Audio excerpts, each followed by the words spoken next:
This video is sponsored by Hisense.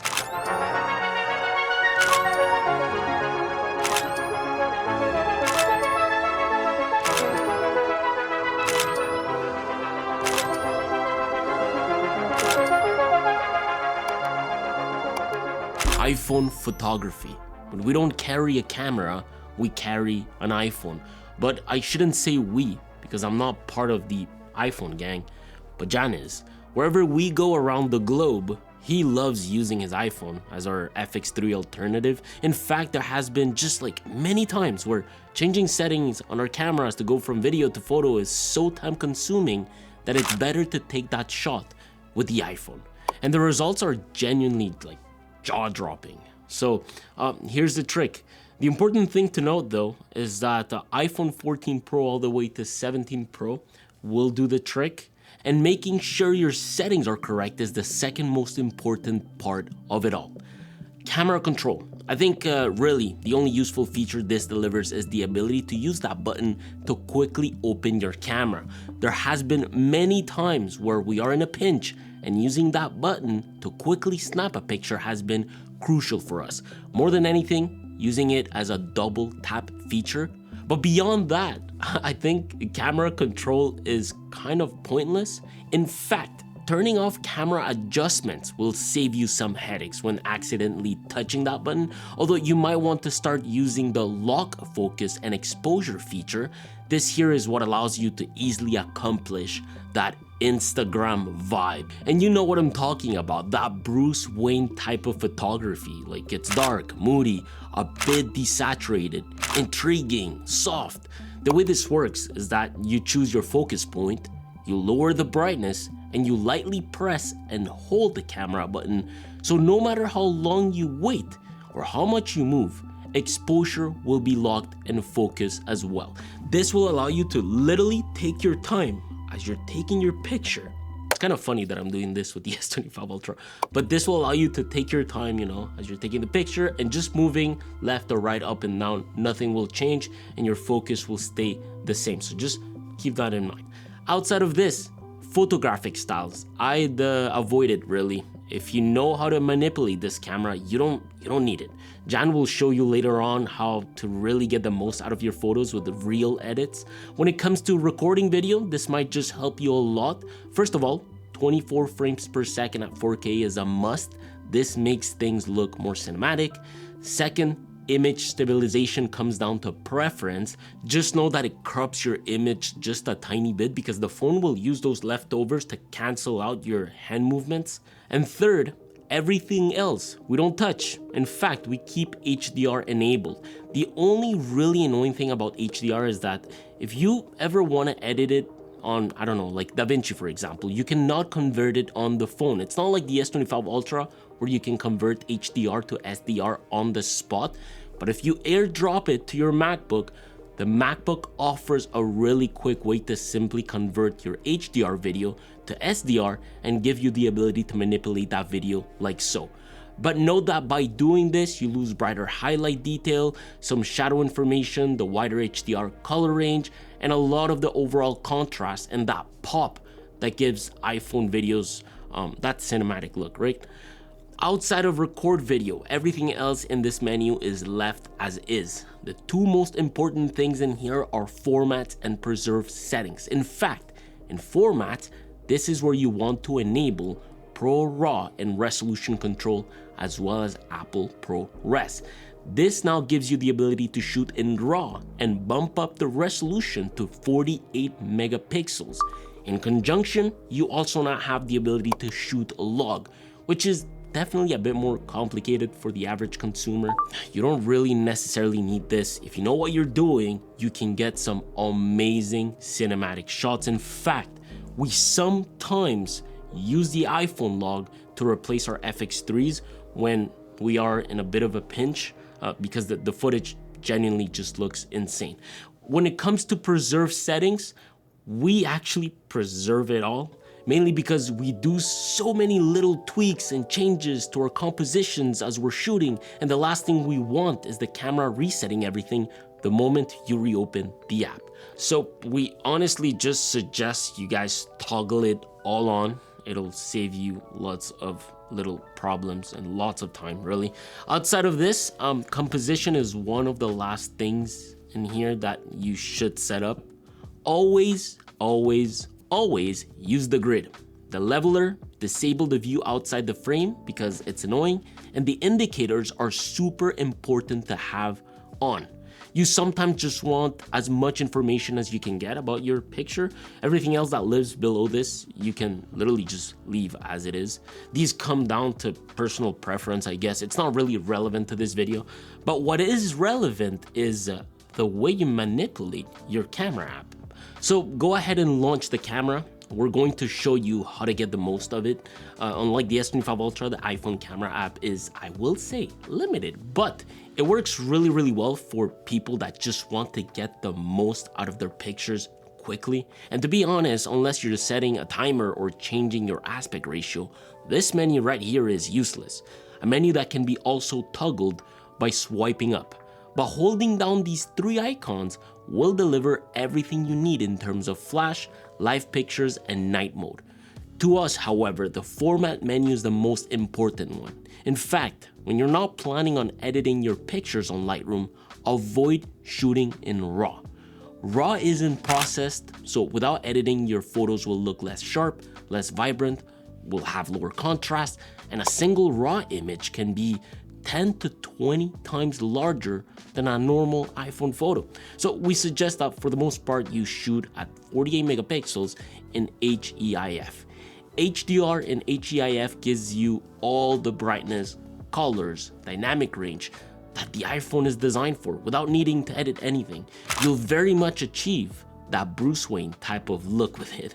With this, Jan and I genuinely find that the new 17 Pro Max with its 48 megapixel lenses genuinely looks superb, especially with its telephoto lens. But important to know, you should keep photos at 1x as much as possible because that is the most powerful sensor they have on that phone. Everything else can come afterwards. In fact, I'd personally argue the ultra-wide photos often look better than telephotos simply because that sensor can pull in much more light. And Jan personally, he uses the ultra-wide lens a lot, but he did leave me a note to let you guys know that in weird lighting, it can be a bit weird. So you gotta make sure that you know what you're doing. Which is why a lot of the photos you see on Instagram with that HDR effect are shot on 1x or 0.5x. And one of the coolest things about the iPhone 17 Pro Max this year is how much detail you can pull from these 48 megapixel shots, right? You can crop into a tiny corner of the frame and still get something usable. But instead of doing this through the phone, you can get a full image that's big enough so you can really see what 48 megapixels on iPhone is all about. I'm doing it with the Hisense M2 Pro, a smart mini projector that literally sets itself up and it's easy to bring around. If I drop it down, it autofocuses, fixes keynote, adapts to the wall color. It's like really easy to use. You can also expand its image all the way up to 200 inches if needed. Movies and shows just look incredible on this thing. It's got a triple laser engine, a 110% BT 2020 color, and 1300 lumens that all work together to keep the image bright and vivid. But the effortless setup is what's nice. Like, it doesn't matter if I place it in the living room, the bedroom, or even point it at the ceiling, the M2 Pro just adjusts. Auto screen fit, obstacle avoidance, the whole thing basically calibrates itself to never have to touch anything. And because it's lightweight and has that built-in gimbal design, it's made for flexible spaces. Inside, it's running Hisense's VIDAA OS, so all the apps are already there. Netflix, YouTube, Prime Video, Disney+, Apple TV, there's no external box needed. You can sign in once and that's pretty much it. Plus there's built-in voice control, which is actually nice when you're across the room. What really makes this feel premium, like a premium mini theater, is the combination of the laser tech and the sound. You've got Dolby Vision support, AI-powered picture enhancements, and dual 10-watt speakers with DTS Virtual X to fill the room without an external soundbar. For a compact projector, this is kinda really nice, and that's the whole point of the M2 Pro. They build this thing to give us that big screen moment without any of the setup. Whether you're watching movies or like I'm doing here, throwing our iPhone photos and videos onto a wall, it makes everything instantly more fun without taking up space. It's compact, easy to move around, and honestly one of the simplest projectors I've used. So huge thank you to Hisense for sponsoring this video. If you want that theater vibe anywhere in your home, check out the M2 Pro using the link down below. But let's talk a bit about that iPhone Instagram moody effect now. Which is why a lot of the photos you see on Instagram with that HDR effect are shot on 1x or 0.5x. Listen, to get this effect, it's actually quite easy. The complicated part is the composition and what's on that picture, because for the most part, you have to understand that these are lifestyle pictures more than anything. The watches, the cars, the trips, you know, designer stuff. It obviously gives that cool London-esque vibe in a way, if that makes sense. Siobhan, for example, does it really well. That's his whole vibe, and I really like the aesthetics of his pictures. There's of course this whole storytelling aspect to it, which I personally find sets him apart from everyone else.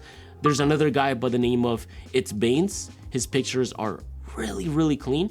He's got that moodiness in them and gives white and silver items that extra pop. Highlights are super well controlled within his pics, and the details are super crisp. Not over sharpened, but just crisp enough. And just like them, I mean, there's a whole lot of people on Instagram doing it, which is really cool. I personally really like the trend. It's kind of like vibe photography, if that makes sense. It's not real photography, but it's really cool, can be motivational, can be inspirational. I personally like it. So really, it's all about composition. Get that leveler in, turn down the exposure, and let the post-processing just do its thing. You cannot replicate this on any other phone in my opinion. The iPhone Pro lineup is really good at it. But if you want to take your images to a whole new level, let me show you what Jan does, because his pictures actually turn out really crisp all the time. All right, for us, when it comes to outputting content, we try to be as efficient and quick as possible. So we pretty much created certain presets that work for different type of environments for us. And I just want to show you how easy and quick our workflow is essentially with the iPhone. Let's go with one of my favorite ones from the trip. So here I just go to my presets, and then I'll just toggle through a few of them and see which one I like best. So I feel like this one has already a nice base. All I have to do is really just fix the exposure, maybe drop the highlights, darken the shadows a bit. Honestly, in like a few seconds, I can already have such a sick image. But if I had more time in my hands and I wanted to really fine-tune things, that's when I really go to the masking tool.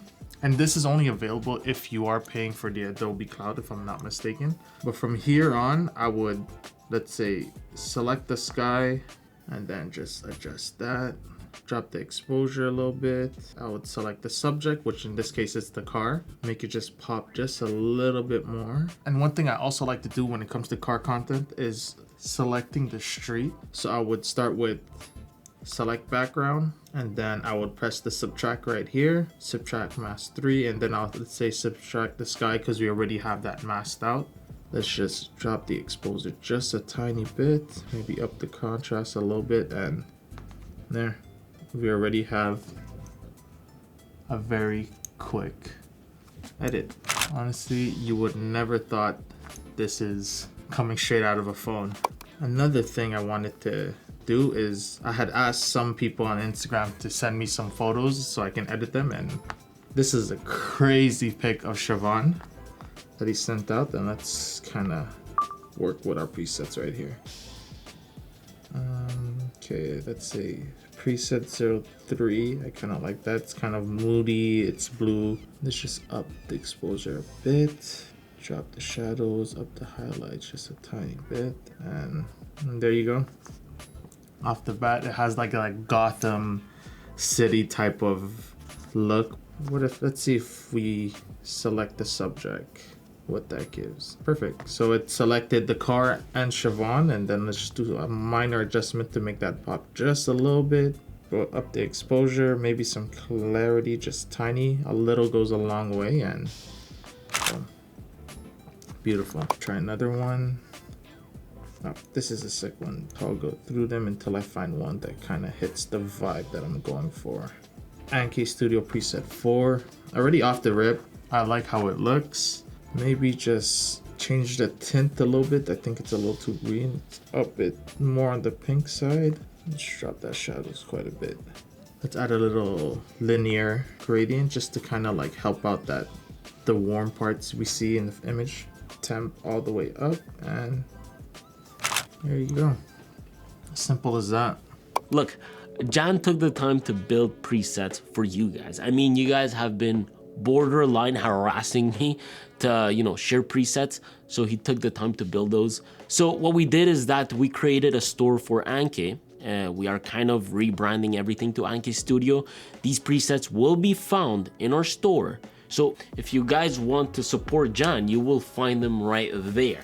Now I'm gonna let Jan explain these to you. All right, so the presets are finally out. For those who've been riding with us for quite some time, I know we've been saying we wanted to drop this, but we didn't feel like it's ready, and we wanted to release something that was, one, easy for you guys to use, and two, something that we can be proud of. It does contain 8 different types of presets, one of them being our signature look, so that you guys can try out for yourself, customize it the way you guys like it to fit your style and needs. Yeah, it's pretty simple to use. When purchasing the preset pack, it will have an instruction guide on how to install the mobile presets or on desktop, and it will come with a little step-by-step guide on how to use these presets for your images so you can get the best results. But yeah, thank you guys for supporting and waiting. For those who've been waiting for quite some time, we'll see you guys Sunday, and peace.